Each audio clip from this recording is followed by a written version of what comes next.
재밌어. 내가 무조건 이겨. 그러니까 어떤 느낌이냐면 여기가 퓨도르, 여기가 존 존스, 여기가 미오치치, 여기가 뭐 크로캅, 드레드라기, 아스피날 이런 느낌이에요. 질 수가 없어. 이 새끼들은 못 져. 뭔 느낌인지 알겠죠? 그래서 서로가 서로를 인정하고 다들 싸움을 잘하니까 다른 구역에 가 또 다 개패 죽여버리는 거야. 이제 3부 들어가 봅시다. 3부는 진짜 사자, 라이언 얘기입니다. I'm lion, I'm a queen. 긱스 리뷰 아니었구나. 긱스가 뭐야? 사자라고 해서 샹뚜 그거 생각하신 분들도 있으셨을 텐데 진짜 레알루 사자 얘기입니다. 자, 한번 시작해 봅시다. 3부 사자.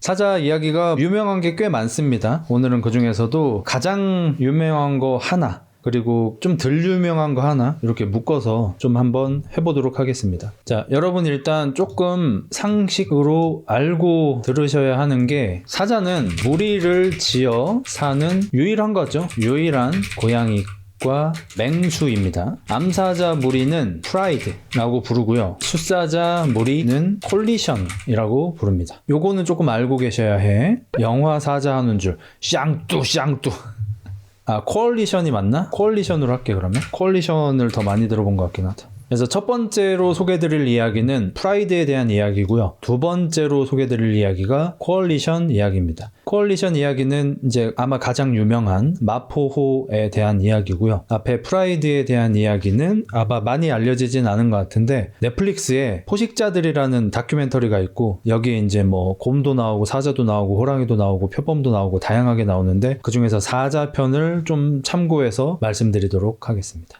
포식자들은 이제 프레데터라고 하죠. 뭐 다들 아시겠지만 나레이션을 톰 하디가 했구나. 어쩐지 목소리가 좋더라.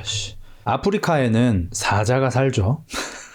아마도 사자가 사는 유일한 지역이 아프리카인 것 같죠. 뭐 강제적으로 데리고 가고 동물에 넣어놓고 뭐 이런 게 아닌 이상. 여기 암사자 한 마리가 주인공인데요. 암사자 니키 이야기. 니키는 이제 4살이 된 이제 막 전성기에 들어간 사자입니다. 사자는 참고로 수명이 한 10에서 12년 정도 돼요. 굉장히 짧습니다. 그래서 4살부터 한 6살 정도까지가 전성기고 7, 8세 정도 돼도 이미 어느 정도 노화가 진행이 된 거고 10살 쯤이 되면 보통 죽습니다. 그리고 참 아쉽게도 사자들의 숙명인데 특히 숫사자는 제 명대로 사는 숫사자는 거의 없다고 보시면 되고요. 다 죽임을 당하게 되는 그런 안타까운 녀석들이죠. 저도 어렸을 때 이제 라이온킹 같은 거 재밌게 보고 어렸을 때 보던 다큐멘터리 동물의 세계 이런 데에서는 항상 강한 사자 혹은 어떤 주인공인 동물을 괴롭히는 사자만 나오니까 사자, 그중에서도 숫사자가 되게 멋있고 강한 이미지만 있었거든요. 근데 제가 이번에 사자에 대해서 찾아보면서 느낀 점은 되게 불쌍하다였습니다. 되게 불쌍하다고 느꼈어요. 우리는 보통 병에 걸려서 대부분 죽지만 인간은 모든 동물을 다 포함하면 거의 대부분의 인간이 천수를 누리는 게 아닌가 싶잖아요. 인간이 원래는 수명이 한 40에서 길어봐야 60세 정도 되는 게 정상이라고 하죠. 자연 상태였다면. 근데 과학과 의학이 너무 발달을 하면서 인간은 현재 80 정도를 기본적으로 살고 있고 우리 세대는 심지어 100세 정도가 평균 수명이라고 하니까 오래 못 사는 사람조차도 다른 동물들 입장에서는 천수를 누리는 거겠죠. 사자는 새끼 때는 정말 많은 위험에 노출이 되어 있고 4살부터 6살 정도 전성기를 보내고 8살부터 이미 늙어서 깨갱깨갱 하면서 살아야 하고 12살까지 사실 잘 못 살고 보통 10살 정도에 많이 죽게 되고 죽을 때는 보통 다른 사자한테 물려서 공격당해서 죽든지 아니면 굶어 죽게 되는 양자태기를 해야 하죠. 나이가 든 숫사자가 계속해서 무리에 남아있으려고 하면 젊은 사자한테 혹은 침입자 숫사자들한테 공격을 당해서 죽임을 당하게 되고 그런 게 싫어서 죽기 싫어서 무리에서 이탈을 하면 사냥을 하지 못해서 굶어 죽게 돼서 아사 아니면 죽임을 당하는 양자택일이라는 게 참 짠하긴 합니다, 솔직히. 니키는 암사자고요. 이제 4살이 돼서 전성기에 들어간 암사자고 인물도 괜찮고 체격도 좋고 약간 머리도 좋은 뛰어난 암사자입니다. 현재 니키는 무리에서 떨어져서 혼자서 지내고 있는데요. 그 이유는 새끼를 낳았기 때문입니다. 니키는 새끼를 낳으러 무리에서 이탈해서 혼자서 새끼를 낳고 젖을 뗄 때까지 혼자서 지내고 있는 중입니다. 왜냐하면 암사자 무리를 프라이드라고 했죠. 숫사자 무리를 코얼리션이라고 했고 보통 코얼리션들은 하나 이상의 프라이드를 지배하고 있습니다. 암사자 무리들이 각자 구역을 나눠서 A 프라이드, B 프라이드, C 프라이드, D 프라이드 이런 식으로 프라이드들이 나눠져 있고 당연히 암사자 무리들은 서로가 경쟁 관계입니다. 숫사자들은 얼마나 강한 코얼리션이냐에 따라서 프라이드 하나를 소유할 수도 있고요. 4개, 5개, 6개 프라이드를 소유할 수도 있고요. 그러면 아주 많은 짝짓기 기회가 있겠고 아주 많은 새끼를 낳을 수 있겠죠. 근데 사자 무리에서 정말 이해할 수 없을 정도로 좀 너무 가혹한 일이 뭐냐면 어느 프라이드에 새끼들이 있어요. 근데 그 프라이드의 지배 코얼리션이 바뀌게 되면 새롭게 이 프라이드를 지배하게 되는 코얼리션의 숫사자들이 모든 새끼를 다 물어 죽입니다. 한 마리도 빠짐없이. 무조건입니다. 그러니까 A라는 프라이드가 있어요. A라는 코얼리션의 지배를 받고 있습니다. 보호를 받고 있는 거예요. 다른 숫사자들한테 공격을 당하지 않게 숫사자가 보호해줍니다. 암사자가 숫사자한테 대항할 수는 없습니다. 암사자들은 암사자들끼리 경쟁이에요. 숫사자는 암사자랑 경쟁하지 않습니다. 숫사자들끼리 경쟁이에요. 어느 코얼리션이 어느 코얼리션을 이기면 암사자 무리를 차지할 수 있는 거예요. 그래서 A라는 코얼리션이 A라는 프라이드를 지배하고 있으면 여기에 숫사자가 주로 우두머리 숫사자만 4마리 5마리의 암컷 사자들과 짝짓기를 합니다. 새끼들이 나오죠. 새끼가 10마리가 있다고 쳐요. 근데 B라는 코얼리션이 나타나서 A 코얼리션을 쫓아냈어요. 그래서 A라는 프라이드가 B 코얼리션의 지배에 들어가게 됩니다. 그러면 B 코얼리션 숫사자들은 A 프라이드의 암사자들의 새끼들이 A 코얼리션 숫사자의 새끼잖아요. 자기들 새끼가 아니고 전부 물어 죽여버립니다. 개빡세요. 사자 보면서 가장 빡센 게 이거고 제가 예전에 헬스 트레이너를 할 때 중간중간에 수업이 비는 시간 한두 시간이 생기면은 이게 영화를 보기 조금 애매한 시간일 때가 있잖아요. 좀 그러면 그때 이제 보통은 아니지만 꽤 자주 다큐멘터리를 많이 봤고 다큐멘터리를 좀 그만 보게 된 이유 중에 하나가 암컷 곰들이 너무 가혹하게 살아가는데 수컷 곰들은 쓰레기라든지 암사자들은 너무 가혹하게 살아가는데 숫사자들은 너무 쓰레기라든지 그 중에서 자기 새끼가 아닌 새끼를 전부 물어 죽여. 근데 여기서 기가 막힌 게 뭐냐면 그러면 A 프라이드에서 새끼 10마리가 물려 죽었어요. 거기 프라이드의 암사자들은 다 엄마들이었죠. 물론 B 코얼리션 숫사자들이 자기 새끼를 물어 죽이려고 할 때 엄청나게 반항합니다. 내 새끼 죽이지 말라고 기를 쓰고 싸워요. 근데 못 이겨요. 이기는 게 불가능합니다. 암사자는 숫사자를 이길 수 없어요. 그래서 최대한 발악을 해보지만 새끼가 다 물려 죽죠. 그리고 일주일쯤 지나면 그 암사자들이 발정을 합니다. 그래서 자기 새끼를 물어 죽인 원수 숫사자한테 엉덩이를 들이밀고 짝짓기를 하고 새로운 새끼를 낳습니다. 이게 물론 자연세계에서는 당연한 거고 사자들한테 당연한 건데 저는 인간인지라 이게 너무 이해하기가 힘들었고 솔직히 사자한테 정이 떨어져 버렸어요. 너무 정뚝떨이 돼버렸어. 호랑이나 곰 같은 경우는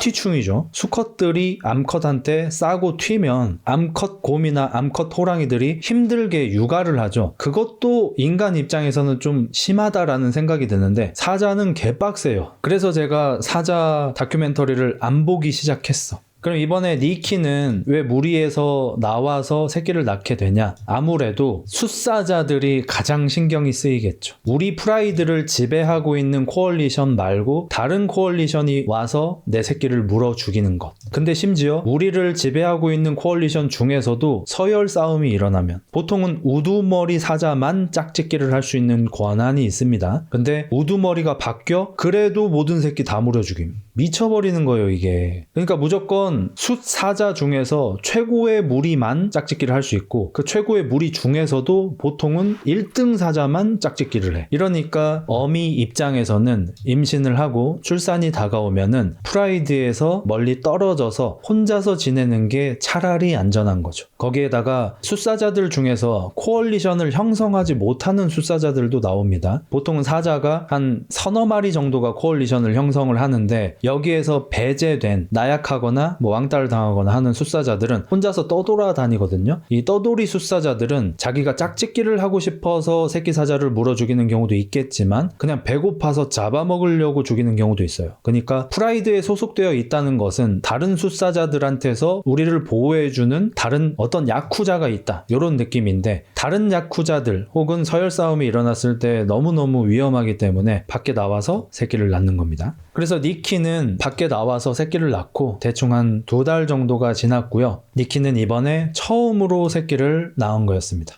그리고 안타깝게 새끼 3마리를 전부 잃습니다. 니키는 초보 엄마라서, 엄마가 처음이라서 본인이 잘 먹어야 새끼들을 줄 젖도 잘 나오잖아요. 사냥을 나갔다가 사냥이 잘 안 되는데 사냥을 성공할 때까지 오랜 시간 자리를 좀 비웠고요. 혼자서 있게 된 새끼 사자 3마리는 엄마를 기다리다가 표범한테 발각이 돼서 3마리가 다 죽임을 당합니다. 참고로 이제 사자의 새끼들을 가장 많이 죽이는 객체는 동족인 숫사자가 가장 많이 죽이고요. 그 다음은 하이에나 혹은 표범 등이 있습니다. 표범들은 사자를 못 이기죠. 근데 표범들은 자기보다 작은 객체는 사자보다 사냥을 더 잘하거든요. 그래서 새끼 사자는 표범한테 매우 좋은 먹잇감입니다. 특히나 사자들은 새끼들을 좀 숨겨놓고 사냥을 하고 돌아오는 그런 습성이 있어서 어미 사자가 지키지 않고 있는 새끼 사자는 표범이나 하이에나한테 아주 좋은 먹잇감입니다. 아무튼 그래서 니키는 한 일주일 정도 새끼들이 다 죽었다는 거를 이해하지 못하고 계속해서 새끼를 찾아 울부짖으며 다녔고요. 일주일쯤이 지나서 다시 자신의 프라이드로 복귀를 했습니다. 이 프라이드에서 리더는 니키의 엄마입니다. 엄마라고 해봤자 뭐 2-3살밖에 차이 안 날 수도 있습니다.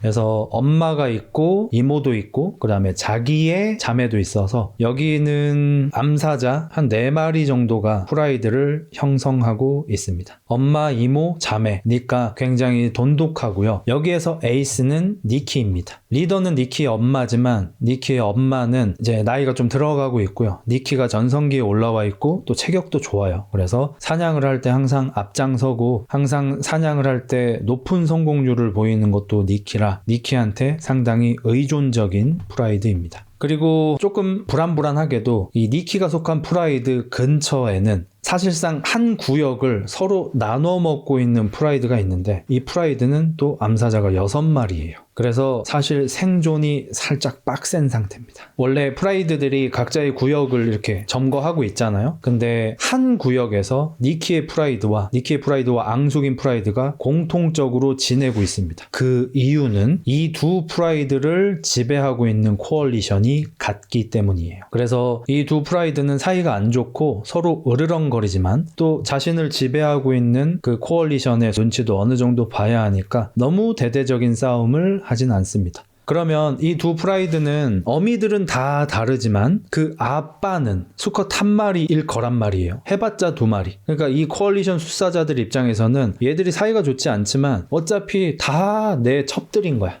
내 첩이 10마리의 암사자인 거고 거기에서 낳은 새끼들은 다 내 새끼들이니까 얘들끼리 서로 물고 물어 죽이는 거 당연히 싫어하겠죠. 그리고 니키한테는 굉장히 빡센 난이도가 한 가지 더 있는데요. 니키가 속한 프라이드 암컷이 총 4마리야. 근데 니키는 이번에 다시 새끼를 또 낳게 되었어요. 새끼를 4마리인가를 낳았는데 그래서 이 프라이드의 새끼는 총 10마리가 됩니다. 개빡세요. 그러니까 암사자 4마리서 새끼사자 10마리를 먹이고 지켜야 하는 정말 말도 안 되는 극악의 난이도를 이겨내야 합니다. 제가 아까쯤에 새끼가 어떻게 죽는지 일부러 설명을 드린 게 이 새끼가 10마리 있습니다 라고 들으면 동물의 세계를 안 보던 분들은 와 되게 화목하다, 되게 부유하다, 되게 먹을 게 풍부한가 봐, 금술이 좋은가 봐 이렇게 생각이 될 텐데 아까 앞서 새끼사자들이 얼마나 잘 죽임을 당하는지를 듣고 들어보시면 암사자 4마리서 대체 새끼 10마리를 어떻게 보호하지? 막막하실 거예요. 진짜 제 기준에서 어떤 느낌이냐면 월급이 200만 원인데 애가 5명이야. 약간 이런 느낌이야. 이걸 어떻게 해야 될지를 모르겠는 거야 진짜. 하지만 뭐 다행히 이번에는 니키가 새끼를 한번 키워봤던 경험이 있어가지고 죽지 않게 잘 케어를 좀 해내서 자기 조카들이죠. 조카들은 이제 조금 더 성체. 대충 한 6에서 8개월 정도 되고 니키의 새끼들은 이제 한 3-4달 정도 된 그래서 매우 애기들. 저는 얘들도 개처럼 한 1년이면 성체가 될 줄 알았는데 사자는 성체가 되려면 한 2년 정도 걸리는 것 같더라고요. 1살이 돼도 갈기도 아직 덜 나고 체격도 확실히 더 작고 근육도 좀 덜 잡히더라고요. 아프리카는 국가 보조금 안 나옴?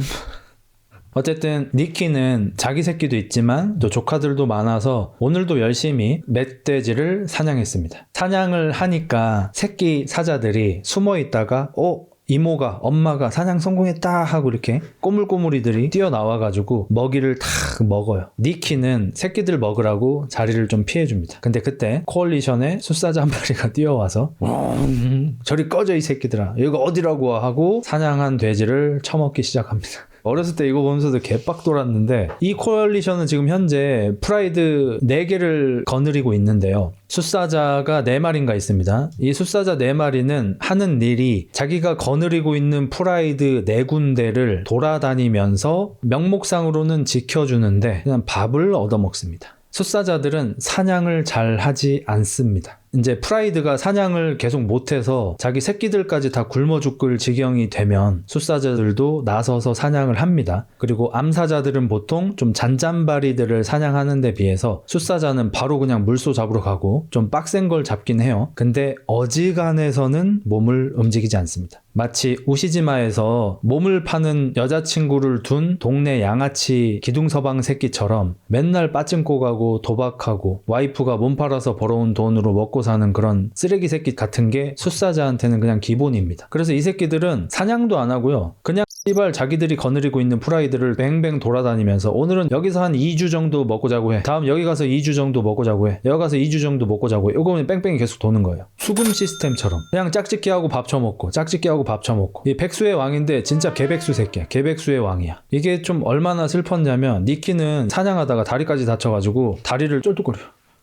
이러는데 숫사자 새끼가 와가지고 저리 꺼져 이 새끼들 하고 이제 밥을 처먹는 거야. 근데 그 와중에 정말 다행인 점이 있었는데요. 이 코얼리션은 프라이드를 4개나 거느리고 있어서 항상 풍족하게 먹이를 먹었어요. 그래서 이번에 멧돼지를 잡아서 배가 고파서 먹으러 온 숫사자가 한 마리였고요. 한 마리는 자빠져 자고 있었어요. 아까 밥을 너무 많이 먹어가지고. 한 마리만 와서 멧돼지의 내장 쪽을 먹고 있었고요. 새끼 10마리가 빙 둘러서 등과 다리 쪽을 뜯어먹고 있어도 쫓아내지 않았습니다. 이것만 해도 정말 착한 숫사자입니다. 보통의 숫사자는 배가 고프면 당연히 자기 먹이를 공유하지 않고요. 자기가 너무 배가 고프면 자기 새끼가 아니면 새끼 사자도 그냥 잡아먹기도 합니다. 근데 이 코얼리션이 워낙 부유해서 다행히 내장을 제외한 먹이는 공유를 해줬어요. 아쉽게도 니키가 부상을 당해서 사냥을 잘 하지 못하는 기간이 꽤 길어졌고요. 엄마가 나섭니다. 엄마하고 이모 둘이서 하면 안 되는 사냥을 합니다. 기린 사냥, 성체 기린 사냥, 성체 수컷 기린 사냥을 시작합니다. 우리가 이제 기린이 초식 동물이고 이쁘게 생겨서 좀 착하고 약간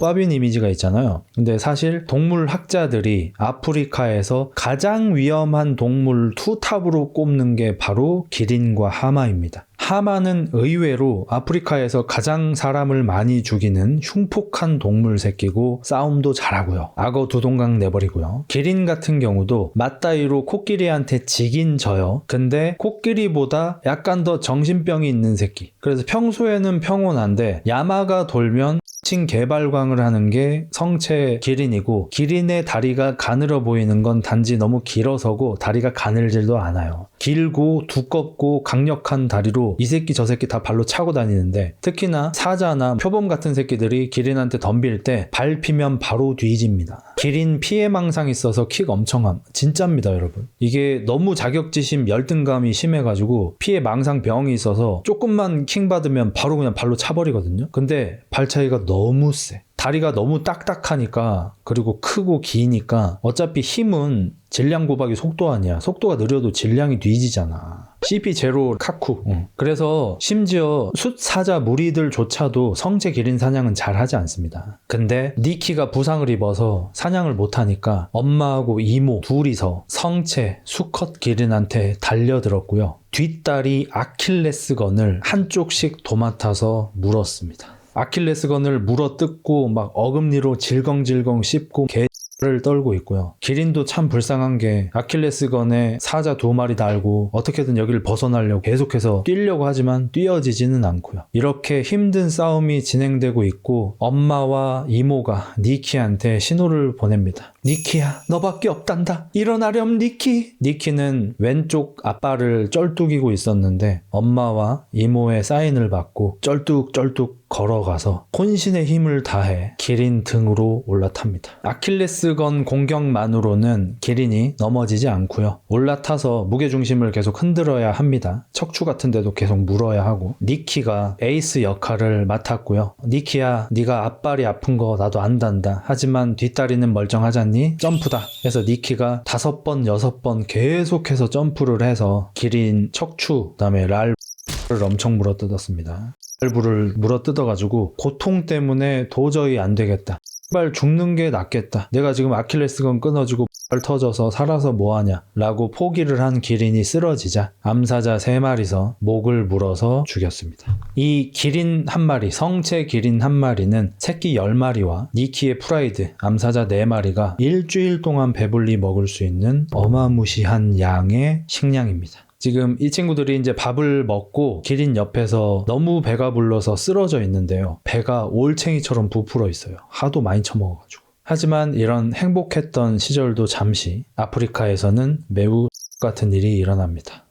불이 났어요. 아프리카는 불이 꽤 많이 나죠. 자연 발화입니다. 자연적으로 너무 건조해지면 불이 나버려요. 불이 나가지고 일단 다들 패닉이 와서 여기저기 뿔뿔이 흩어지다 보니까 새끼들의 절반 정도를 잃었습니다. 처음에는 새끼를 10마리 전부 다 잃은 줄 알았는데 니키하고 엄마하고 이모하고 계속해서 새끼들을 부르면서 불을 피해서 도망쳤다가 원래 자신들의 영역으로 돌아오면서 계속 불렀더니 다행히 5마리의 새끼를 찾을 수 있었습니다. 2마리의 새끼는 현재 프라이드에 복귀는 못했는데 남매가 겨우 목숨은 붙어 있었고 엄마 하면서 계속 이제 부르고 있었는데요. 참 안타깝게도 하이에나 혹은 표범의 공격을 받고 암컷은 죽게 되고 수컷 사자만 겨우 또 복귀를 해서 총 6마리의 새끼는 살릴 수 있게 되었습니다. 진짜 개빡세긴 해. 이것도 다행인 거야 지금. 10마리 중에 6마리 살린 것도 다행인 거야 지금. 특히나 이제 표범이 사자 새끼를 좀 많이 물어 죽입니다. 어쨌든 불이 났었잖아요. 불이 나면 풀이 많이 없어지죠. 풀이 없어지면 초식동물이 없어지고 초식동물이 없어지면 사자들이 먹을 게 없어지죠. 그래서 이 두 프라이드가 한 구역에서 서로 경쟁하고 있었잖아요. 이 프라이드들도 결국에는 충돌을 하게 되고 여차저차 니키가 좀 맹활약을 해서 상대 프라이드를 좀 몰아내고 해서 겨우겨우 목숨만 부지하는 상태가 되었고 또 여기서 살아남은 것도 다행인 건 또 잠시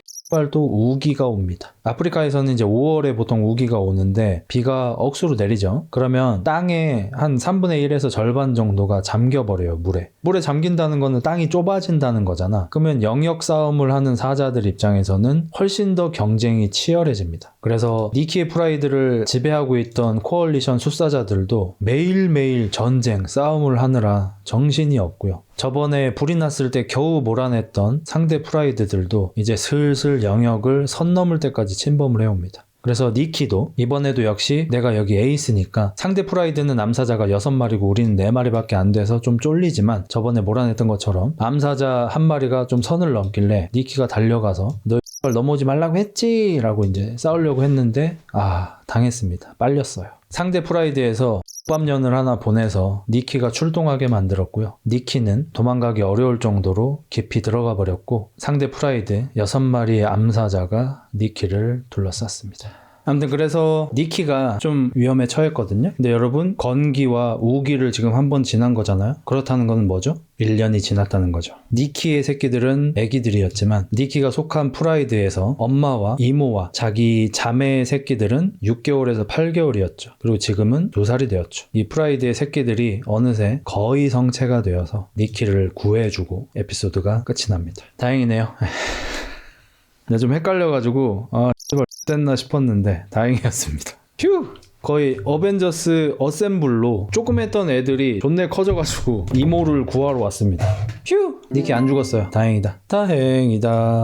자, 이제 두 번째 숫사자 이야기를 좀 들려드리도록 하겠습니다. 이 마포 이야기는 아마 가장 유명한 사자 스토리일 것 같아요. 우리가 앞서 제가 암사자 이야기를 좀 먼저 한 이유가 원래는 이제 마포 스토리를 전해드리고 싶었는데 그 전에 숫사자가 왜 이렇게 같은지를 좀 먼저 보여드리고 싶었어요. 숫사자는 왜 이럴까 대체. 암사자 무리를 싸돌아다니면서 짝짓기하고 밥 처먹는 일만 계속해. 사냥도 잘 안 해. 그건 진짜 개백수의 왕이야. 맨날 암사자들이 사냥하면은 뛰어와가지고 밥만 처먹고 도망가고 짝짓기만 존나 하고 자기 새끼 아니면 다 물어 죽이고 서열 바뀌면은 새끼 다 죽이고 새로 짝짓기 해서 새로 새끼 낳고 를 떨잖아요. 숫사자는 대체 하는 일이 뭐야? 이 새끼 뭐 한량 새끼들이야? 라고 말을 한다면 다큐멘터리 하수인 겁니다. 마포고는 베이커 데프트가 나온 학교 이름이고 마포호 숫사자는 군인입니다. 여러분 진격의 거인에서도 나왔던 이야기고 우리나라에서도 빼미가 한창 강성할 때 나왔던 이야기가 뭡니까? 군인 왜 있음? 군인들 쓸모가 뭐임?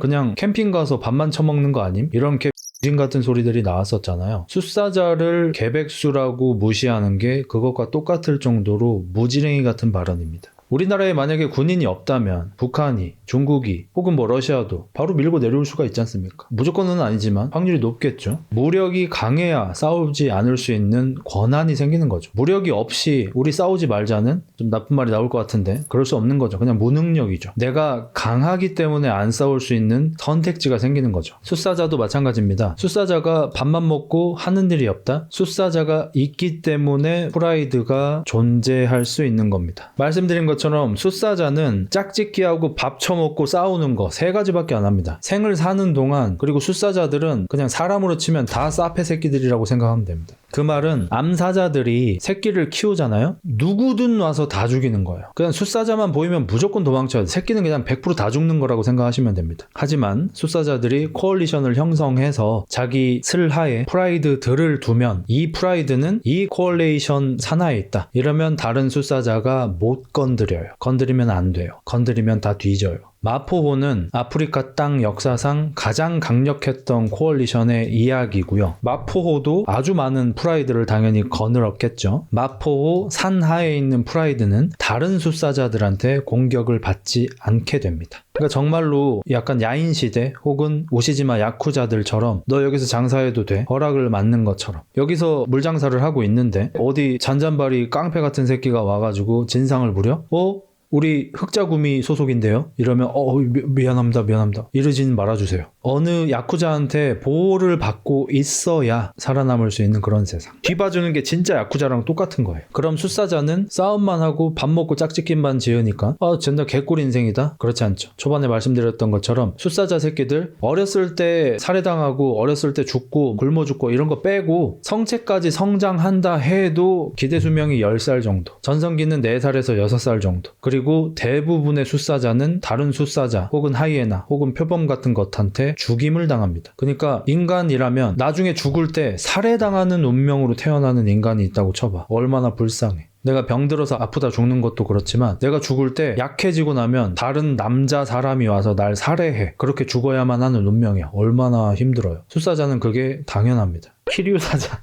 어쨌든 우리나라로 치면 부산광역시 크기 정도의 땅을 지배하며 아주 여러 프라이드를 지배했던 마포호라는 숫사자 무리 코얼리션이 있었고요. 얘네들의 이야기를 좀 해드리도록 하겠습니다. 기묘한 밤이라는 채널에 나온 이야기를 좀 참고해가지고 말씀드릴 건데 이 마포호는 사실 너무 유명해서 책도 있을 정도라 그 책을 사서 보시면 아마 가장 자세한 내용이 있을 것 같아요. 일단 대부분의 고양이과 아마 모든 고양이과 동물이 거예요. 무리를 짓지 않습니다. 표범도 솔프라죠. 치타도 솔프라죠. 제규어도 솔프라죠. 다 솔프리예요. 근데 오직 사자만 무리를 짓습니다. 암사자들도 무리를 짓고 숫사자들도 무리를 짓습니다. 고양이과 동물들은 사냥 능력이 뛰어나서 솔프를 하는 게 생존에 더 유리합니다. 여러 마리가 있다 보면 능력이 뛰어난 애들은 손해를 볼 수밖에 없겠죠. 근데 사자들은 왜 그러냐? 일단 넓은 평지에서 삽니다. 얘들은. 표범처럼 나무 같은 데 올라가서 은신을 하기도 좀 어렵습니다. 체격도 커서 잘 들켜요. 근데 거기다가 이 새끼들의 타고난 습성이 너무 공격성이 강하다 보니까 내 새끼가 아닌 새끼만 보면 다 죽여버려야 돼. 그냥 눈 떠보면 이미 죽였어. 이런 새끼들인 거야. 그러니까 무리를 짓지 않으면 무조건 죽임을 당해. 이러니까 서로 모이기 시작하는 거예요. 암컷들도 프라이드를 이루어서 같이 새끼를 키워야 생존 확률이 높아지고 숫사자들도 싸움 잘하는 숫사자들끼리 몰려다녀야지 다른 숫사자들한테 살해당하지 않고 우리 코얼리션이 강하면 여러 프라이드를 거느리면서 무한짝짓기를 통해서 내 새끼들을 객체수를 늘리는 거. 어차피 모든 생명체는 2세를 낳기 위해서 태어나는 거 아닙니까? 사람만 좀 이상해졌지? 이렇게 무리를 짓게 된 것입니다. 그리고 사자들은 모계사회라고 봐야 합니다. 암사자들이 프라이드를 이루고 얘네들이 사냥을 하고 숫사자도 보통 프라이드가 사냥한 걸 먹습니다. 새끼들도 프라이드들이 사냥한 걸 먹습니다.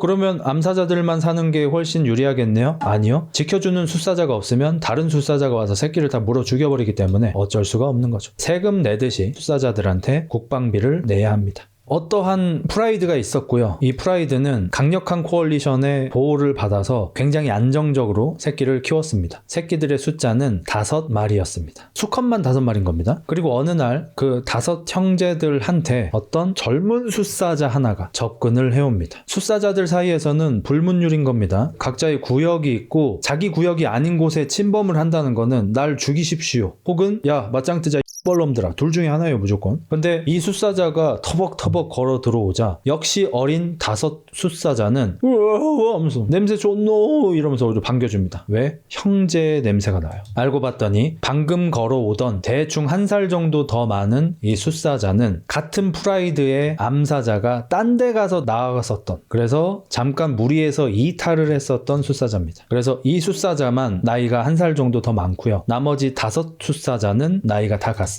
얘들은 곧바로 서로가 형제인 걸 눈치채고요. 이 6마리의 숫사자가 코얼리션을 형성합니다. 아까 말씀드렸던 것처럼 첫째, 나이가 1~2살 더 많은 애는 마쿨루 대장입니다. 형제 보통 냄새로 알아봅니다. 그 다음에 프리티보이, 라스타, 드레드락, 그 다음에 미스터티, 킨키테일, 요렇게 6마리가 마포라는 코얼리션을 형성합니다. 리더는 마쿨루고요. 각자 이제 외모로 이름이 이렇게 지어졌고, 얘들이 얼마나 셌냐면 이 프라이드의 보호 하에 있을 때, 그러니까 얘들이 아직 2살이 되기 전에 마쿨루만 한 2살 되고 나머지는 1살 막 이럴 때, 아직은 어미들의 보호를 받고 있을 때도 얘네들끼리 몰려가서 성체 기린을 사냥해버리고 하마를 사냥해버릴 정도로 어마무시하게 강력했습니다. 아예 그냥 싹수부터 굉장했어요. 근데 얘들도 어쩔 수 없이 불문율을 따라야만 했죠. 그건 뭐냐, 얘네들도 자기 엄마들이 속해 있는 이 프라이드에 속해 있을 거 아니에요. 이 프라이드는 또 어느 코얼리션의 보호를 받고 있겠고, 여기 숫사자들이 있죠. 아빠죠. 아빠와 삼촌들이죠. 얘네들이 성체가 되면 이 무리를 떠나야 합니다. 왜냐하면 엄마랑 이모랑 고모들이 있는 곳이라고 해도 이곳은 이 코얼리션이 지배하고 있는 이 코얼리션의 지역이잖아요. 그럼 성체가 된 숫사자들은 반드시 이 지역을 떠나야 합니다. 하지만 이 6마리는 전혀 걱정할 게 없었죠. 자, 일반적으로 무리를 떠나는 숫사자들은 운이 좋게 형제들도 있고 능력도 있어서 2~3마리가 코얼리션을 형성해서 여행을 떠나다가 어디 좀 괜찮아 보이는 지역이 있으면 그 지역을 차지한다든지, 노쇠한 숫사자가 지배하고 있는 곳이 있으면 그 숫사자를 죽이고 그 지역을 먹는다든지, 보통 이런 식으로 되고, 능력이 좀 부족한 애들은 자기 구역을 죽을 때까지 차지하지 못하고 떠돌이로 살아가게 됩니다. 떠돌이로 살아가게 되면은 짝짓기 할 기회도 없고요. 먹이를 사냥할 때도 항상 눈치를 봐야 됩니다. 다른 숫사자들이 와서 내 구역에서 뭐하는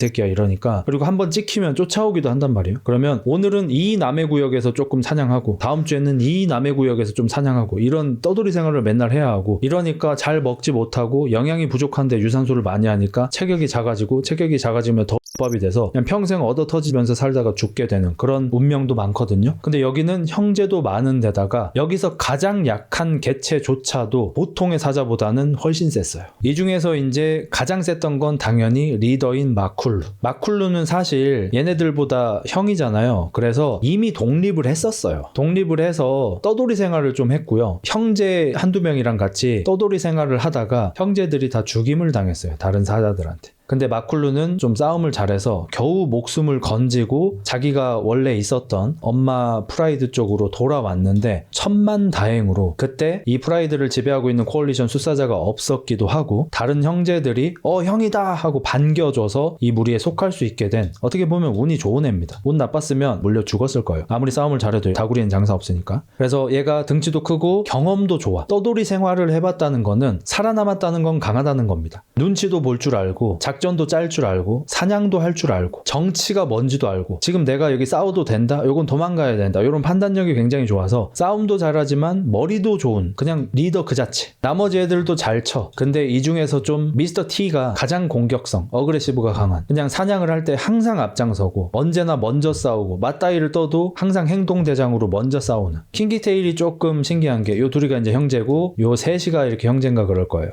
요 둘이가 형제인데 쌍둥이일 거예요 아마. 킹키테일은 반대로 세심하고 조심성이 많은 성격. 그러니까 자기 형제하고 완전히 다른 성격. 그래서 대신에 서로 상호 보완적이에요. 미스터 T가 숫사자만 보이면 야 이 뻘놈이 여기가 어디라고 해 이러면서 그냥 뛰어가. 이 새끼는 생각이 없어. 그냥 저기 보여? 살무사야. 이 뻘놈이 하고 뛰어가서 무조건 싸워. 근데 킹키테일은 그때 탁탁 둘러보고 지금 자기 동료가 혹시 포위되고 있지 않은지, 상대가 몇 마리인지 이런 것들을 탁탁 눈치를 보고 미스터 T가 뒤에서 뒤통수를 맞을 것 같으면 뒤에서 이렇게 지켜주고 옆에서 막 이렇게 오면은 소리를 질러서 지금 포위당하고 있다고 알려주고 전략이 좋은 애야. 싸움은 조금 떨어져. 그렇기 때문에 이 둘이 굉장히 상호 보완적이에요. 살무사와 마사루? 뭐 약간 요런 느낌. 마쿨루는 둘 다 되는 애인 거고 밸런스 기가 막히네. 그래서 요 6마리서 이 프라이드를 떠나야 하죠. 하지만 매우 당당하게 떠납니다. 왜? 우리를 막을 자가 없어. 그래서 이 새끼들이 자기 엄마 아빠의 구역을 벗어나자마자 어디 알지도 못하는 숫사자들의 구역을 들어가자마자 마쿨루는 소리를 지릅니다. 대충 대장 나와 발년들아. 미스터 T는 싸움이다. 킹키테일은 어디서 오는 새끼 없는지 망보고 나머지도 전투 준비 스트레칭하고 있어. 막 오줌 뿌리고 다녀요. 오줌 막 찍찍 싸고 다녀. 막 뭐 여기 누구 땅이야? 지금부터 내 땅이야? 놈들아 이러면서 막 찍찍 싸고 다녀. 이러니까 그 구역을 지키고 있던 코얼리션이 당연히 있었겠죠. 거기 숫사자들이 이 놈들 뭐여? 이 갈기 보니까 이제 한 2살 됐네. 친새끼들이 뒤졌다 새끼 이렇게 뛰어오다가 미스터 T한테 바로 뒤짐. 마쿨루한테 바로 뒤짐. 싸움이 성립이 안 되는 수준이에요. 여기 다 세요. 다 기본적으로 전부 1인분 이상 하는데 마쿨루하고 미스터 T 이 새끼들은 사자 3마리랑도 상대가 될 정도로 너무 세. 그러니까 이게 약간 밸런스가 붕괴된 거예요. 그래서 너네 땅에 들어가자마자 숫사자들을 다 물어 죽여버립니다. 산 새끼들도 이건 안 되겠다 하고 주랭랑을 쳐. 그럼 걔들은 또 떠돌이 신세가 되는 겁니다. 코얼리션이 깨져버렸죠. 떠돌이 사자가 되겠죠. 그러면 어떻게 해요? 얘들도 어쩔 수 없지만 얘들이 이번에 먹은 땅에 프라이드가 있겠죠. 그 프라이드에서는 그 전 코얼리션 숫사자들의 새끼를 키우고 있겠죠. 어쩔 수 없지만 물어서 죽이고요. 마쿨루가 새롭게 짝짓기를 다 합니다. 어쩔 수 없어. 그리고 얘네들이 우애가 깊게 이렇게 잘 살 수 있었던 이유가 보통 제가 이거 정확하게 찾아보진 않았는데 사자 다큐를 보다 보니까 보통 코얼리션이 적으면 2마리 많아봤자 4마리 정도가 보통 코얼리션을 형성하는데 여기는 6마리나 하고 있잖아. 사자들이 다들 욕심이 있고 짝짓기 욕심이 어마무시하거든요. 그래서 좀 자주 싸워요. 근데 얘들은 상당 기간 유지가 됐는데 그 이유가 뭐냐면 이번에 이 땅을 쳐먹고 이 프라이드에서 마쿨루가 짝짓기를 했잖아요. 그러면 다음에 또 옆 동네로 가니까 거기에 또 숫사자들이 있겠죠. 다 무려 죽여. 재밌어. 내가 무조건 이겨. 그러니까 어떤 느낌이냐면 여기가 퓨도르 얘가 존 존스, 얘가 미오치치 이런 느낌이에요. 질 수가 없어. 이 새끼들은 못 져. 뭔 느낌인지 알겠죠? 여기가 뭐 크로캅, 드레드라기, 아스피날 지는 게 불가능해. 얘들은 이게 어떻게 질 거야. 브록 레스너 껴줘? 그 말고 걔 이름 뭐지? 멕시코 챔피언 했던 애, UFC 챔피언 꽤 오래 했던 애. 케인 벨라스케스. 케인으로 할게요. 거의 뭐 이런 느낌이에요. 지는 게 불가능해. 그래서 서로가 서로를 인정하고 다들 싸움을 잘하니까 다른 구역에 가 또 다 개패 죽여버리는 거야. 다른 구역에 가 또 다 개패 죽여버리는 거야. 체급도 안 맞아. 딴 데는 뭐 멜터급, 마이스급이래. 여기 다 중량급이야. 그러면 거기에 또 프라이드가 있을 거 아니야. 그러면 이번에는 프리티보이가 짝짓기를 해. 그럼 다음 구역에 가 또 다 패 죽여. 진짜로 죽임. 거기도 프라이드가 있을 거 아니야. 라스타가 짝짓기를 해. 그래서 이 일반적인 코얼리션들은 보통 한 코얼리션이 프라이드 3개를 지배하고 있어도 욕심이 많은 리더가 숫사자면 그 세 프라이드에 있는 대충 한 10마리의 암사자를 혼자서 다 짝짓기를 해요. 이러면 이제 서열 2위나 3위가 야마가 돌 거 아니야. 아니 프라이드가 3개면 하나는 다 줄 수 있지 않나 이런 생각을 할 거 아니야. 실제로 역모가 일어납니다. 랭킹 2등이 랭킹 1등이 소리를 많이 떠서 다리에 힘이 풀렸을 때 덤벼요. 이겨? 그러면 프라이드 3군데 가서 새끼 다 물어 죽여. 그리고 또 지 혼자 짝짓기를 존나 해. 그러면 이제 랭킹 3등이었던 새끼가 이 새끼도 똑같네 벌놈 해가지고 을 많이 쳐서 다리가 후달릴 때 3등이 또 제껴버려. 그러면 이 새끼가 또 프라이드를 돌아다니면서 새끼 다 물어 죽이고 또 이 새끼만 짝짓기. 이런 개 병신 같은 짓이 계속 일어나는 거예요. 무한으로. 동탁과 여포. 진짜로 싸패들이라고 생각하면 돼요. 숫사자들은 기본적으로 생각이라는 게 없어. 근데 마쿨루가 머리가 엄청 좋았어요. 그래서 한 프라이드마다 암사자가 서너 마리씩 있잖아요. 그러면 이번엔 내가 하고 다음 프라이드는 네가 하고 다음은 네가 하고 다음은 네가 하고 이래서 이 코얼리션 역사상 최초로 이렇게 많은 숫사자가 코얼리션을 이루었는데 한 마리 한 마리가 전부 다 자기의 프라이드를 가지고 있는 역대 유일무이한 코얼리션이었습니다. 그러니까 마쿨루가 진짜 난놈이야. 떡의 재분배, 떡의 평등. 얘들이 특히나 이제 최초에 북쪽으로 이동을 하면서 처음으로 남의 땅에 들어갔을 때 거기에는 이제 4마리의 숫사자가 코얼리션을 이루고 있었는데 마쿨루가 큰 소리로 포효하면서 자 들어가자 소리를 지르고 나머지 사자들이 여기저기에다가 오줌을 싸짓개면서 여기 땅 좋노 먹이 풍부하노 이러고 이제 을 하고 숫사자 4마리가 이런 이볼 놈들이 하면서 이제 나왔었는데 마쿨루가 대장 숫사자를 5초 컷 냈습니다. 지금 화면을 보고 있는데 나중에 기묘한 밤에 가서 화면 한번 보세요. 상대 대장이야. 4마리 중에 대장이야. 마쿨루야. 얘가 이런 이볼 놈이 하고 뛰어왔는데 이 새끼가 옆으로 샥 돌더니 땅에 떨어지자마자 옆에서 모가지 확 쓰러트림 뒤로 돌아가서 척추 물어서 아자작. 그러니까 마쿨루가 이 새끼가 난 새끼야. 얘가 뭐라고 해야 돼? 이 새끼가 진짜 약간 뭐 징기스칸이라고 해야 될지 이 새끼가 뒤져. 원래 사자 싸움 좀 길거든요 생각보다. 5초 컷 냈습니다. 그래서 척추 부러져가지고 그냥 바로 끝이 나버렸고요. 이러면 마쿨루는 그 다친 애를 냅둬요. 척추 부러져가지고 막 이러고 있을 거 아니야. 걔가 확 하면서 냅둬. 그 소리를 듣고 나머지 3마리가 겁에 질려서 도망쳐버려. 이런 식으로 이제 어마무시하게 큰 땅들을 지배해 나갔고 약간의 균열이 생기기 시작합니다. 이때가 전성기였어요. 어마무시한 우리나라로 치면 부산 크기의 땅을 지배를 했습니다. 얘들은 6마리가 이제 몰려다니면서 그냥 밥 먹고 치고 자고 밥 먹고 치고 자고 이것만 계속 하는 거야. 근데 문제가 좀 생겼는데 미스터 T는 사페입니다. 사이코패스. 미스터 T는 남의 땅을 빼앗기 위해서 프라이드를 빼앗고 지배하기 위해서가 아니라 미스터 T 입장에서는 와타시와 야차가 좋다. 맨손 싸움이 좋다. 복싱 룰이 좋다. MMA 룰이 좋다. 킥복싱 룰이 좋다. 주짓수 룰이 좋다. 어쨌든 존나 패 죽이고 싶다. 약간 이런 새끼인 거야. 이 똘끼를 킹키테일만 좀 받아줬지 나머지 애들은 불만이 좀 있었어요. 거기다가 미스터 T가 그동안은 계속 정복 전쟁을 하고 있었으니까 얘 광기가 어느 정도 해소가 됐잖아. 다른 사자들을 물어 죽이면서. 그리고 다른 사자 죽이고 나면은 프라이드 새끼들도 죽여야 되는데 제가 할게요 이러면서 새끼 사자도 이 새끼가 다 물어 죽였어. 근데 이제 더 이상 싸울 데가 없는 거야. 얘는 일주일에 1마리 이상 무조건 죽여야 돼. 그러니까 인간 연쇄 살마가 뭐 한 3개월마다 죽여야 돼. 미스터 T한테는 안 돼. 일주일마다 무언가를 죽여야 되는 새끼야. 사냥을 제외하고. 얘가 그래서 절대 하면 안 되는 짓을 해버립니다. 다른 형제의 지배하에 있는 프라이드에 가서 새끼를 다 죽여버리고 짝짓기를 해버립니다. 사냥으로는 얘의 목마름이 해소가 안 돼. 원래는 마쿨루가 워낙 똑똑했기 때문에 서로서로 불만이 없게 하기 위해서 예를 들어서 프리티보이가 어떤 암컷하고 짝짓기를 하려고 해. 근데 옆에 있던 라스타가 형 이번엔 나 차례인데 막 이러면서 막 싸워? 이러면은 마쿨루가 암사자를 죽여버려. 형제끼리 어느 암사자를 두고 다툼이 일어날 것 같잖아? 그러면 마쿨루가 가서 암사자를 그냥 죽여버려. 싸우지 말라고. 이 정도로 마쿨루가 굉장히 단호하고 머리가 좋고 정치력이 뛰어나고 이런 애였어. 근데 미스터 T가 지금 선을 넘어버리죠. 미스터 T가 형제의 프라이드에 가서 새끼를 물어 죽이고 짝짓기를 해버린 거예요. 그리고 미스터 T가 왜 이런 일을 했냐? 불만이 많이 쌓였던 겁니다. 그냥 사페 새끼기도 한데 불만이 많이 쌓였어. 왜냐면 마쿨루는 리더니까 그렇다 쳐. 근데 나머지보다는 내가 항상 더 많이 싸워. 내가 더 잘 싸웠고 사냥도 더 많이 했어. 사냥할 때 항상 앞장섰고 어려운 위치에 내가 있었고 목숨 내가 끊었어. 근데 밥 먹을 때 되면 맨날 마쿨루가 먼저 먹고 나머지 3명이 밥을 처먹고 우리만 뒤에 먹어. 막둥이라고. 마쿨루의 명령이에요. 나이 서열. 항상 밥 먹을 때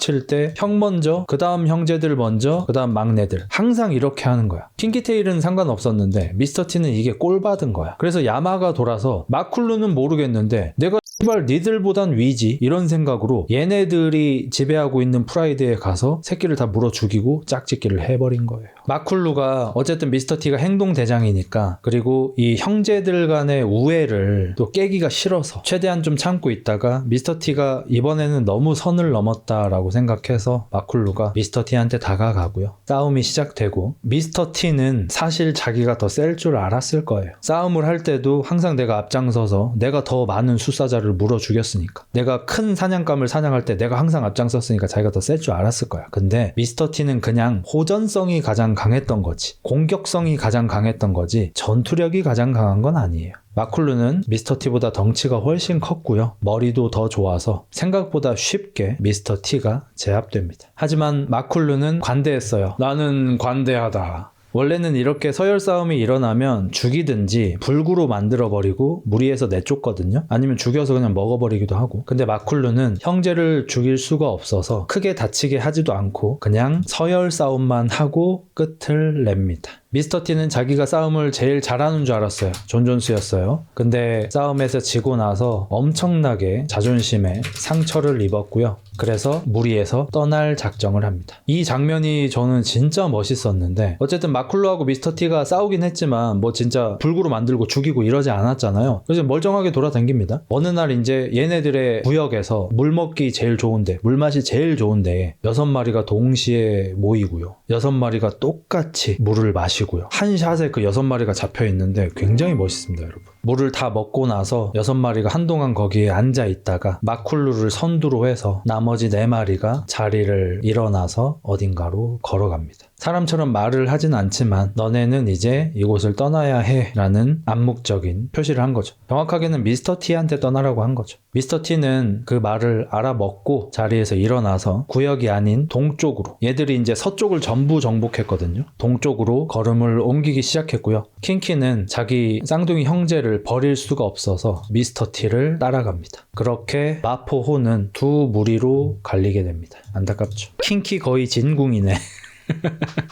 근데 미스터 T가 마쿨루한테 안 되는 것 뿐이지 이 새끼도 너무 생기라. 거기에다가 전투 경험이 너무 많아. 그동안 수많은 싸움을 해오며 항상 행동대장으로 나섰잖아요. 그래서 막 덩치가 엄청 크고 피지컬로 하는 건 아니더라도 기술이 너무 좋아졌고 사이코패스 수준의 공격성이 있기 때문에 얘가 싸움을 너무 잘해주는 거야. 그래서 마포호 구역을 떠나서 동쪽으로 이동을 하는데, 이동하면서 마주치는 모든 숫사자를 다 죽여버립니다. 거의 얘가 여포라고 보시면 돼요. 그러니까 조조한테 진 거지 여포가 조조 말고 딴 애한테 지진 않을 거 아니야. 아까 말씀드렸던 것처럼 숫사자가 보이면 미스터 T는 그냥 뛰어가. 이런 이벌놈들이 적토마 타고 뛰어가는 여포처럼 뛰어가서 상대가 2마리든 3마리든 4마리든 일단 가서 뛰어가서 그냥 패 죽여버리는 거야. 그러면 킹키테일은 항상 미스터 T의 약점 부분, 후방이라든지 옆에서 몰래 다구리 놓으려고 하는 거, 그걸 견제를 해줘. 그러면 미스터 T는 킹키테일의 도움으로 1대1 맞다이를 뜰 수 있고 1대1로 절대 안 져. 그래서 항상 상대 코얼리션의 리더를 물어 죽여버리고 나머지 애들은 도망을 치고 반복.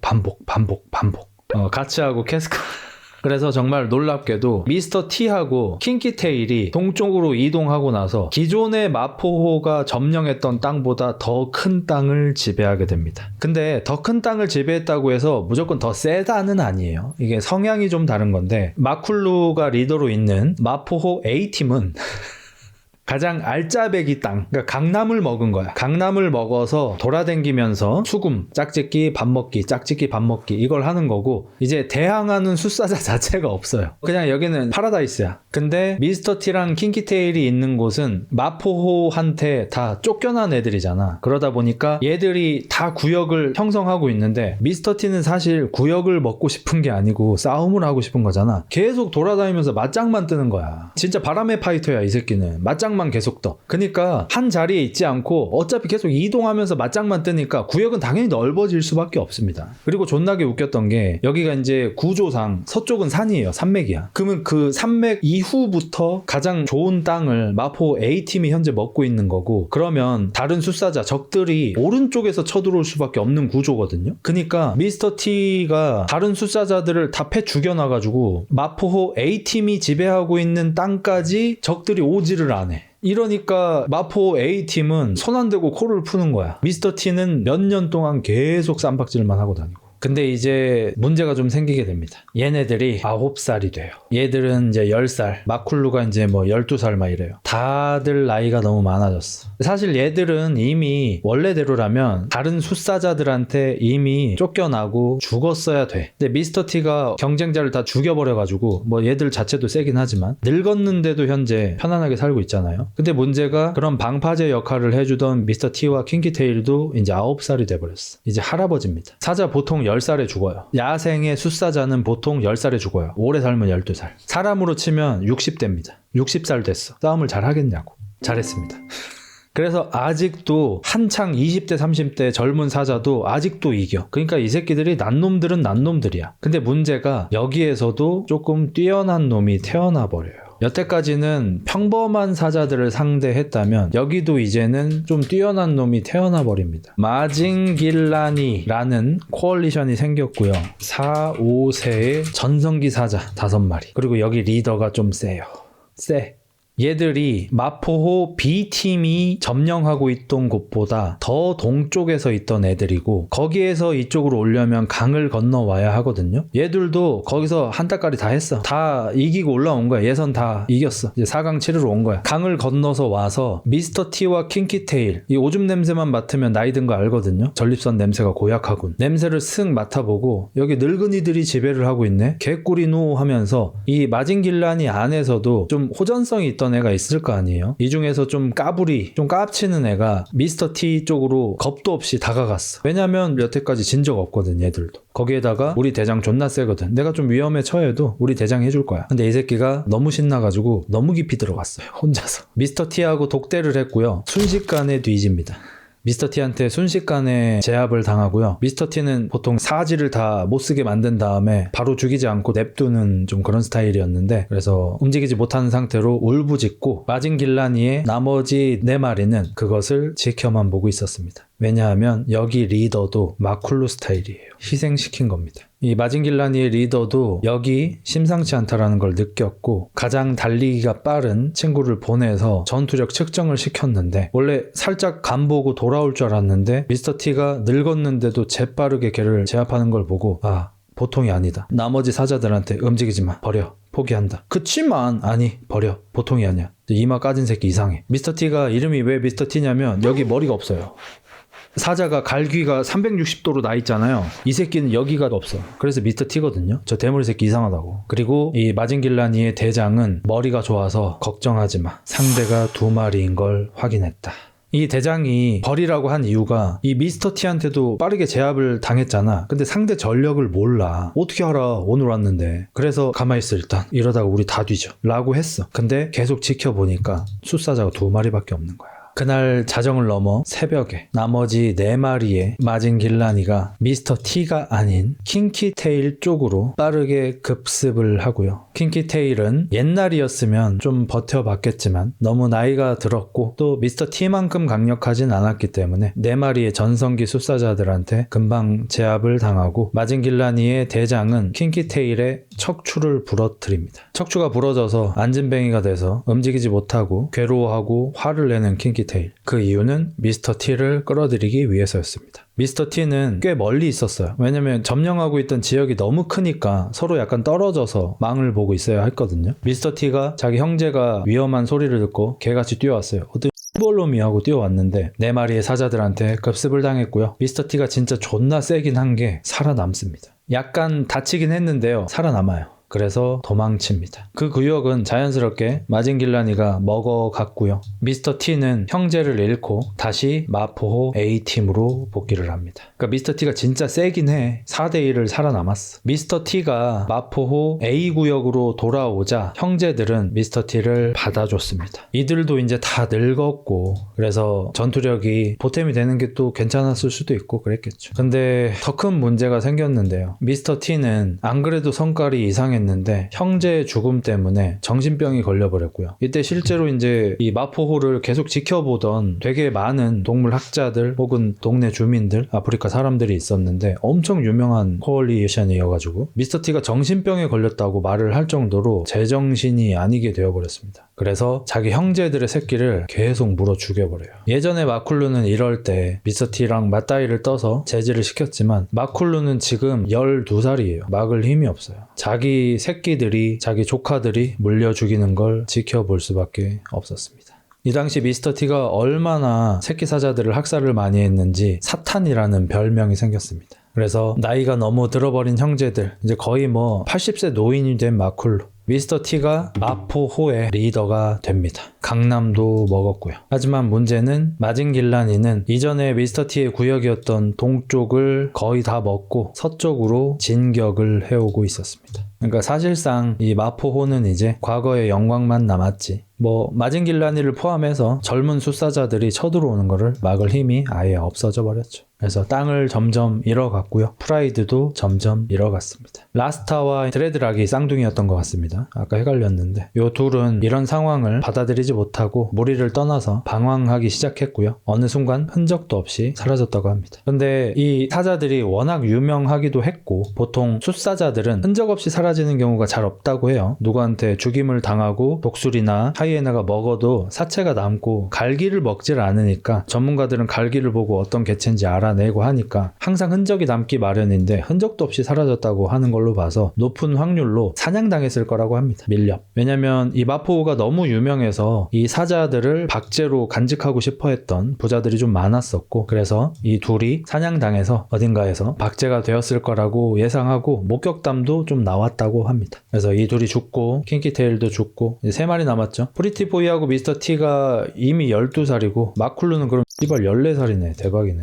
이제 이 마징길라니가 아닌 다른 코얼리션이 쳐들어왔고요. 4마리의 숫사자가 쳐들어왔고 리더인 미스터 T, 새로운 리더가 됐죠. 미스터 T는 자기가 질 걸 당연히 알지만 4마리의 숫사자와 맞서 싸웠고요. 나이가 무색하게 굉장히 긴 시간 동안 싸워냈습니다. 싸움을 진짜 잘하긴 했나 봐. 하지만 이번에도 척추가 부러진 채로 방치되는 전략으로 죽게 되었습니다. 이제 프리티보이하고 마쿨루만 남게 되었고 모든 지배 지역을 잃었죠. 그래서 떠돌이 사자 신세가 되었고 늙어서 사냥도 하지 못하고 자기들한테 먹이를 갖다 바치는 프라이드도 다 없어졌기 때문에 동물의 사체를 뜯어 먹으면서 연명을 했고요. 프리티보이는 그렇게 죽었고 굶어서 죽었습니다. 마쿨루는 맨 마지막에 이미 한 13살, 14살쯤 됐습니다. 사람으로 치면 이제 100살이에요. 100살도 넘었을 수도 있어요. 어느 날 차가 다니는 아스팔트 도로에서 목격이 됩니다. 사진이 찍혔습니다. 그리고 나서 마쿨루는 죽게 됩니다. 아마 마지막에 약간 노망이 난 것 같아요. 제 생각에는. 그래서 이제 자기 구역이 없어지고 어디 갈 때마다 다른 젊은 숫사자들의 흔적이 있으니까 여기 있으면 안 된다는 생각이 들고 쫓기다가 이제 인간이 사는 곳까지 오게 되는 그런 상황까지 온 것 같아요. 완전히 할아버지입니다.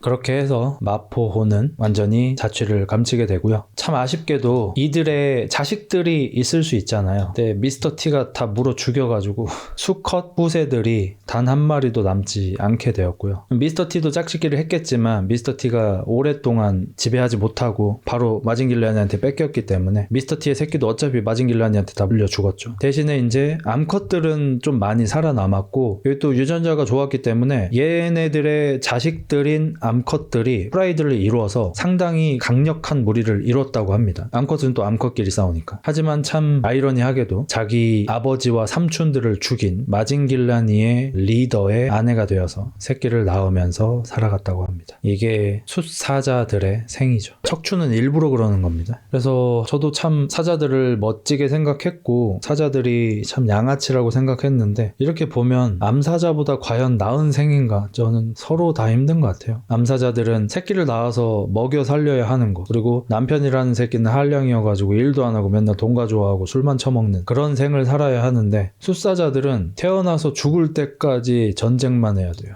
지면 죽어요. 이런 살얼음판을 살아야 하는 그리고 전쟁 후유증 때문에 정신병이 걸리기도 하고 둘 다 참 기구한 것 같아요. 마쿨루의 유전자가 참 아깝긴 하죠.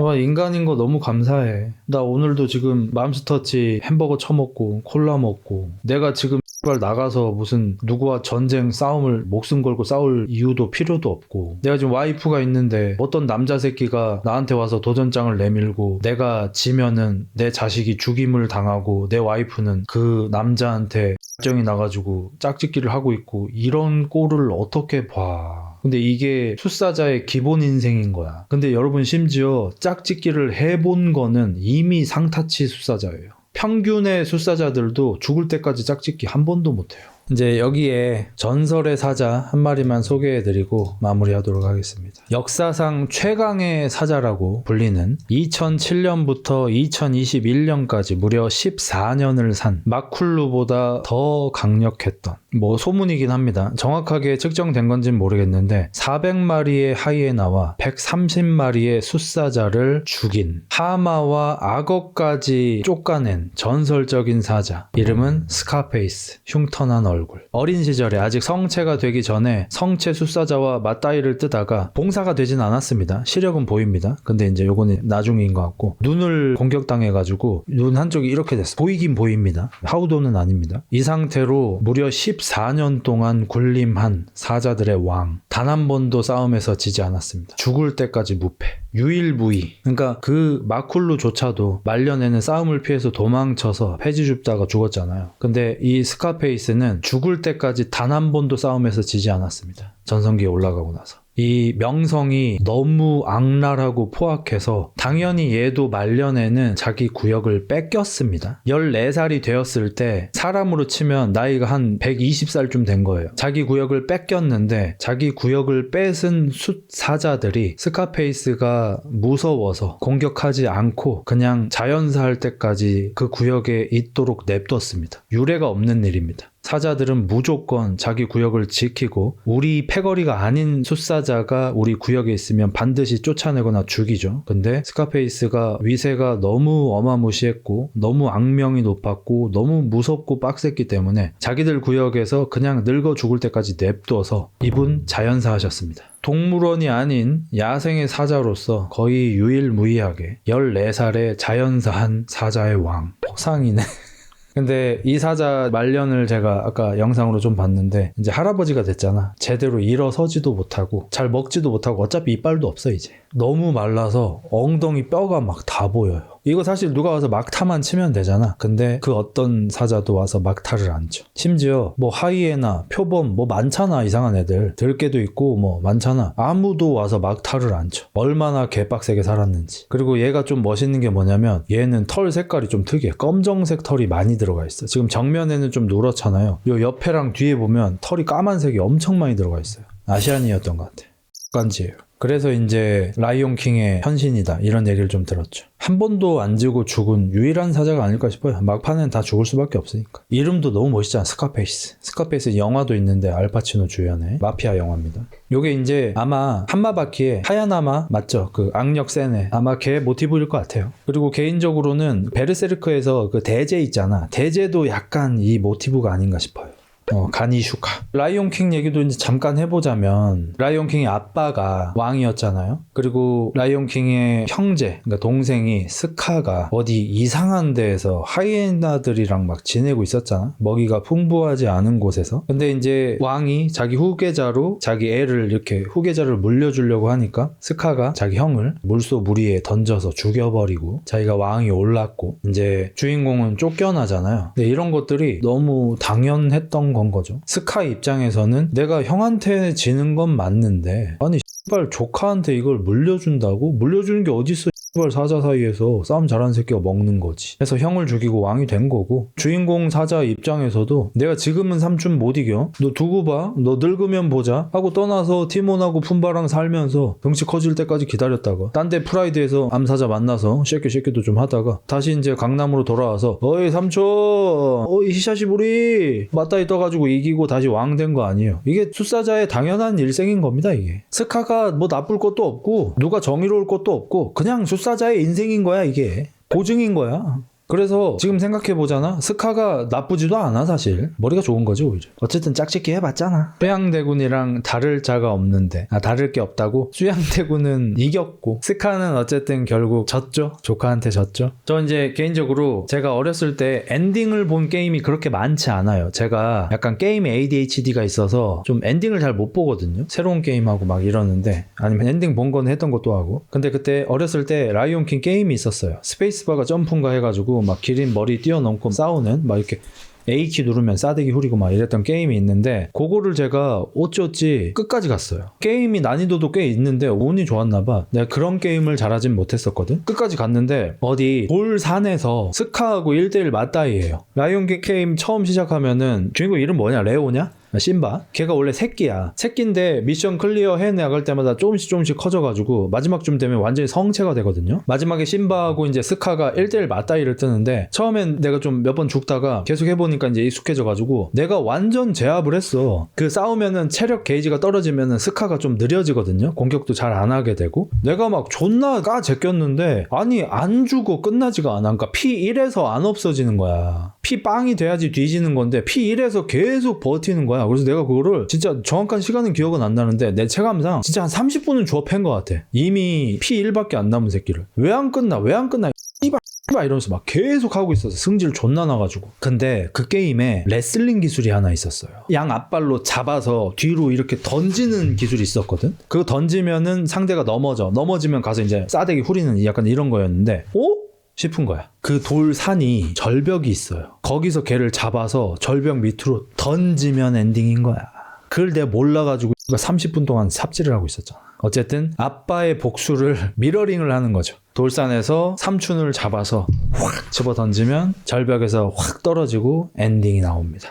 원작에서는 어땠는지 모르겠어. 원작에서는 안 죽이고 쫓아내기만 했을걸 아마. 아, 떨어뜨린 후에 하이에나한테 죽어? 아, 맞다, 그랬던 것 같다. 원래 하이에나가 부하였는데 세케카마라는 사자는 17살까지 살았대. 동물원 아니야? 동물원에서는 원래 오래 산대요. 챗GPT한테 한번 물어볼게. 아, 얘는 국립공원이네. 10에서 11년 프라이드 유지. 와, 대박인데 얘도? 보통 숫사자가 10살 전에 죽는데 17살 안팎까지 산 최상위 개체. 미쳤네. 아들 숫사자들이 자기 암사자를 건드리면 직접 두드려 패서 쫓아내는 왕좌를 지키는 노사자. 대박이다 얘. 내셔널 지오그래픽에 그 다큐멘터리가 있다고 하는데 제가 나중에 기회 되면 한번 보겠습니다. 쩐다. 얘는 좀 잘생겼네요. 아, 집에 가야 되는데 요거까지만 하겠습니다. 그러면 저도 사자 보다가 쇼츠에 떴어요. 호랑이 2마리를 아프리카에 풀었더니 이 새끼들이 무쌍을 찍어가지고 생태계가 약간 파괴돼 교란돼 버렸다라는. 근데 이거 다 날조라고 합니다. 요게 이제 심지어 시베리아 호랑이도 아니고요, 벵갈 호랑이, 그러니까 좀 작은 개체죠. 그 벵갈 호랑이들을 자꾸 이제 멸종 위기잖아요. 호랑이들이. 시베리아 호랑이도 마찬가지고 호랑이들이 좀 멸종 위기고 이래가지고 다른 지역에서 키울 수 있는 방법이 없을까 동물 학자들이 서로 모여서 회의 같은 걸 했는데 사자랑 호랑이랑 유전자적으로 거의 비슷하다고 하죠. 그래서 이제 짝짓기 하면 라이거도 나오고 하는 거 아니에요. 그래서 얘들도 특히나 벵갈 호랑이면 더운 데 살던 애들이니까 아프리카에 한번 풀어보자 라고 결론이 난 겁니다. 근데 그 아프리카에 푼 벵갈 호랑이가 심지어 동물원에 있던 애예요. 그래서 돈도 정말 많이 들이고 완전 초전문가 3명에서 3년 동안 노력해서 아프리카에 땅을 사서 전기가 흐르는 펜스를 쳐가지고 이 호랑이 2마리를 놓고 3년 동안 훈련을 시켰습니다. 얘들은 동물원에서만 있어서 계속 먹이만 받아 먹었거든요. 그래서 죽은 탐승 가재를 트럭 뒤에다가 이렇게 선체로 말처럼 서게 해가지고 이렇게 달아놓고 차를 운전시켜서 호랑이들이 이거를 뛰어와서 공격하게 하는 그런 연습도 시키고, 이 호랑이들이 무서운 게 뭔지를 몰라. 교육을 받은 적이 없어서. 이 호랑이 사람도 안 물어요. 친해 사람이랑. 동물원에서부터 같이 있어가지고. 그래서 유리막을 해놓고 반대편에 코브라를 놓고 앞에 가라고 해가지고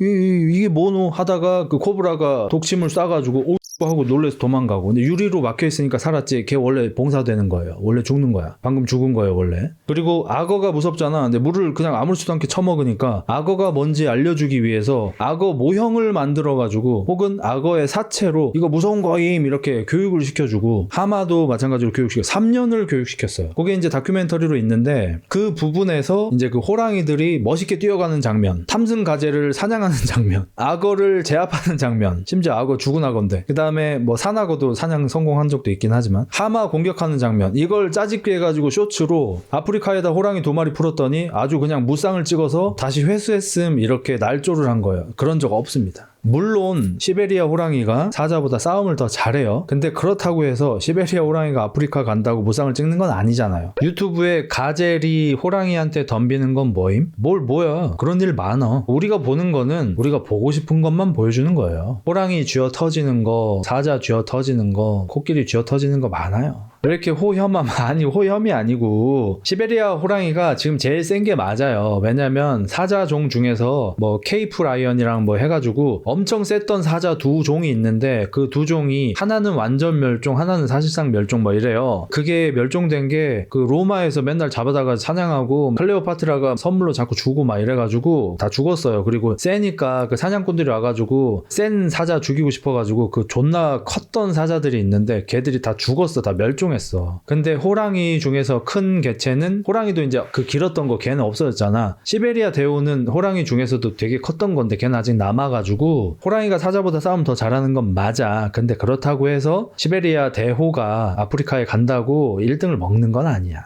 곰 대 호랑이는 곰이 이기죠. 쇼츠는 무조건 댓글 열어봐야 돼. 온갖 전문가 다 튀어나옴. 나도 그래가지고 아 그래 하고 좀 찾아봤더니 실제로 날조가 심했더라고요. 애초에 사바나에서 태어나고 자랐다면 호랑이가 짱 먹을 수 있을까? 근데 호랑이는 뒷다리 근육이 발달했고 사자는 앞다리 근육이 발달했잖아요. 호랑이들은 기습을 하기 위해서 태어났거든요. 그래서 어디 웅크리고 있다가 갑자기 뛰어나와가지고 모가지 부러뜨려서 죽이는 거잖아. 나무도 잘 타요. 나무에서 뛰어내려서 사냥하기도 하고 기습이란 말이야, 호랑이는. 근데 사자는 기습이 아니고 떼사냥이란 말이야. 레이드예요. 특히 숫사자들은 큰 물소, 1톤 나가는 물소, 가끔 하마, 가끔 기린, 가끔 새끼 코끼리 이런 것까지 대형 동물을 무리지어서 사냥하게 발달을 해서 1대1 맞다이면 호랑이가 이길 것 같아. 근데 호랑이가 과연 단체 생활을 거부할 텐데 혼자서 살아남는 게 얼마나 될까? 조금 쉽지는 않을 거라고 봅니다. 그러니까 사실상 크기가 3배 커진 표범인 거잖아. 표범이 사자들과 다르게 도코다이로 살면서 나무 위에서 쉬면서 사냥하고 다른 애들한테 먹이 안 뺏기려고 먹이를 다시 나무 위로 올라가서 나무 위에서 먹고 이러는데 호랑이는 훨씬 크니까 먹이를 더 많이 먹어야 된단 말이야. 연비가 안 좋아. 그러니까 습성이 안 좋아요. 아프리카는 넓은 초원이기 때문에 몸을 숨기기가 어렵고 호랑이는 심지어 거기서 보호색도 아니잖아. 눈에 잘 띄잖아. 이러면 호랑이가 그렇게 진화한 이유가 없잖아요. 잘못 진화된 거잖아. 단체 생활을 해야 되는데 아프리카에서는. 고양이과가 원래 단체 생활을 안 하는데도 불구하고 사자가 단체 생활을 할 정도로 사바나에서는 독고다이가 좀 힘들어요. 산군이라는 거 안 들어봤어? 그러니까 사바나엔 산이 없잖아. 다 들인데. 혹자 약간 사자상이 전 사자상 아니고요. 조준 씨가 사자상이죠. 조준 씨가 암사자랑 되게 닮았어요. 잘생겼죠. 형, 동물들은 색깔을 전부 구별 못해. 얼룩으로 구분을 하잖아. 곰 중에서 북극곰이 1황인가? 지금 약간 그렇게 되고 있습니다. 그러니까 북극에 얼음이 녹아서 북극곰이 다 죽는다고 이제 유준열 씨도 목소리를 높이고 하셨잖아. 근데 실제로는 북극에 얼음이 녹으면서 북극곰들이 원래는 이제 얼음이 이렇게 있으면 물범 뭐 이런 애들이 이제 숨쉬러 올라올 때 대가리 쳐가지고 잡아먹고 이런 게 주식이란 말이에요. 근데 이제 얼음이 없어져 버리니까 사냥이 잘 안 돼. 그리고 빙하 타고 자기도 모르게 북미로 떠내려왔어. 러시아로 떠내려갔어. 여기가 어디노 뭐노 이러고 있는 거야. 거기에서 처음에는 거기 원래 서식하고 있던 불곰이나 회색곰들, 그리즐리나 코디악 베어도 커요. 북극곰보다 키는 더 작고 좀 더 뚱뚱한 애들이야. 북극곰은 수영을 쳐야 돼서 날씬해요. 키는 더 큰데 역사상 가장 컸던 북극곰 키가 3m 5짜리도 있습니다. 잘은 없어. 최홍만 같은 거야. 근데 처음에는 북극곰들이 거기 와서 불곰이랑 회색곰들을 보고 일단 겁이 많아. 곰들은 연어 처먹을 때도 여기 한 명 있고 10m 옆에 한 명 있고 이렇게 있잖아. 근데 북극곰들은 그렇게 가까이 잘 안 있어. 서로 내외한단 말이야. 근데 거기 뭐 코디악 섬에 갔더니 곰이 너무 많은 거야.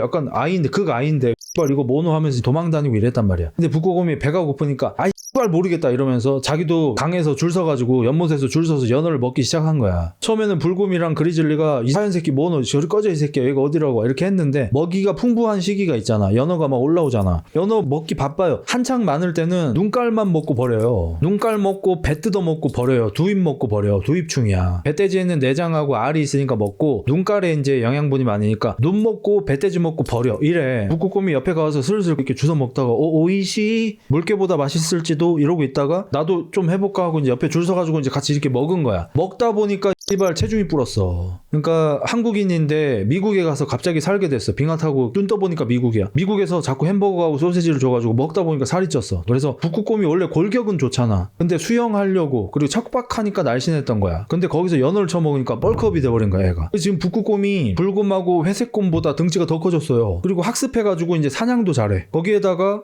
나 여태까지 백인밖에 안 만나봤는데 회인하고 가린 예쁠지도 해가지고 거기 회색이랑 갈색인 애들이랑 짝짓기도 존나 해가지고 지금 북극곰하고 불곰 하이브리드, 북극곰하고 회색곰 하이브리드도 막 태어나고 있고 생태계가 바뀌고 있어요 지금. 북극곰이 지금 불쌍하기는커녕 역대 가장 번성하고 있어요 지금. 혼종곰 존나 거대하고 무섭게 생긴. 원래 습기면 더 세지는 거야. 뭔가 에일리언 같네.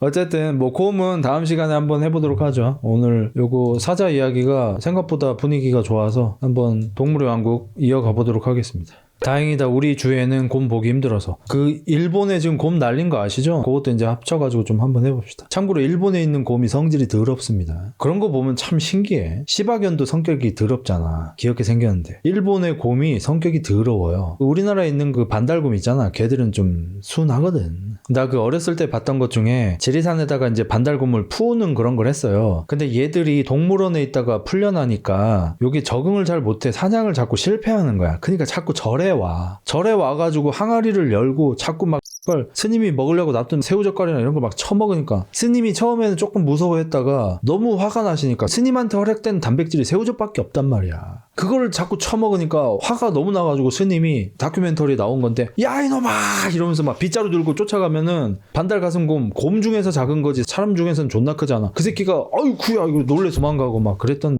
병이 있어요.